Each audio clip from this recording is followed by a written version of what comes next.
there, my name is Emily Duvill-Roniger and I am a counsellor at Words First. Today we'll be having an introductory kind of lesson or presentation on understanding emotional regulation. So what is emotional regulation? In essence, it is one's ability to understand and manage their emotions, their thoughts, and their behaviors by themselves without the need of external support. So it's not that they have to manage it by themselves, but that they can. So for example, if a child is distressed or upset, they are able to go into a fidget box and take out something just to, settle and soothe them, or they're able to say, could I please go for a walk? So kind of in this way, it is internal, it's self-driven, it's where one can apply their own strategies, and it kind of encourages the child to manage on their own. So over time, children can learn to apply their own strategies with support of somebody else to feel more in control of their own experiences. So this develops over time, and this child or the young person has their own kind of personalized strategies that work for them, and their kind of level of self-awareness and their level of expression. And they are able to do this at a pace that feels safe and comfortable for them. So we're going to move on to co-regulation, and this is a process whereby one person, for example, an adult, a support worker, a teacher, a TA, a counselor, helps another person, for example, a child, manage and regulate their emotions, especially during moments of distress. So I've added this picture so you can see there is an adult who's seemingly calm, and they're able to facilitate and help the child manage and regulate their emotions. So this process is different to self-regulation in that it's external. There's a reliability on the connection with another person to help build that emotional safety.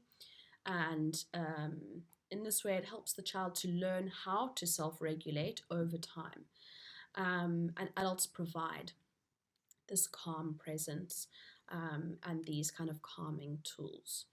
So the goal here is to be caring, to be responsive, to be accepting and nurturing.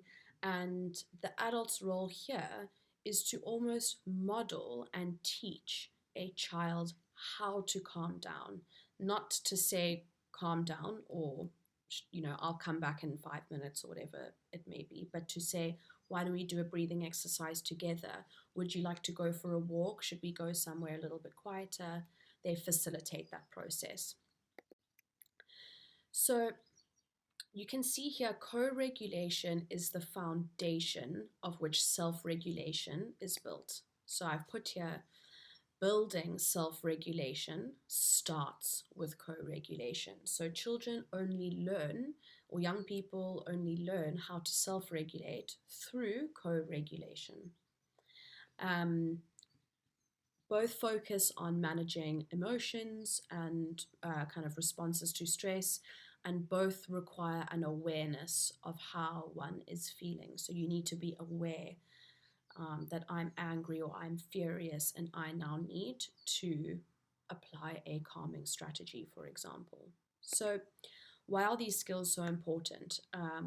They help support children to understand and respond to their emotions or their behaviors in ways that feel safe and empowering. Children learn to recognize their feelings and are able to explore different ways to cope and make positive choices.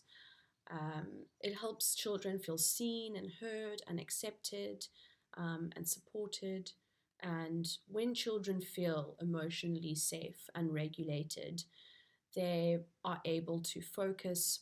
They are more likely to be able to focus, to express themselves, and to connect with others. So I've put some strategies to aid regulation here. Some co-regulation strategies are the following. The staying calm part, that bullet point that I've put there, that is on the adult or the teacher or the TA or whoever it might be, for them to remain regulated themselves. So before, approaching a child who's maybe distressed or upset, they would take a deep breath, and so that when they approach the child, they themselves are feeling calm and able to facilitate this co-regulation, kind of approach.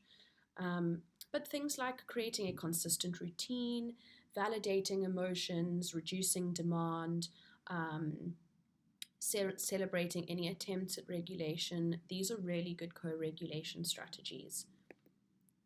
And then there's self-regulation strategies. So that's in the moment. What can one actually do to decrease that level of stress or dysregulation? So that's things like breathing exercises, coloring in, sensory regulation. That's where we incorporate the senses, so touch, smell, listening to sounds or things that we can see. And that also kind of comes down to that last bullet point, grounding exercises. Things like singing or rocking or bouncing can be very regulating. And these will be individualized and specific, for every child. So what one child might like to do, another child might not. So it's very specific to the individual. All right, thank you so much for coming with me on this little journey of understanding emotional regulation. Please don't hesitate to get in touch if you have any questions. Thank you.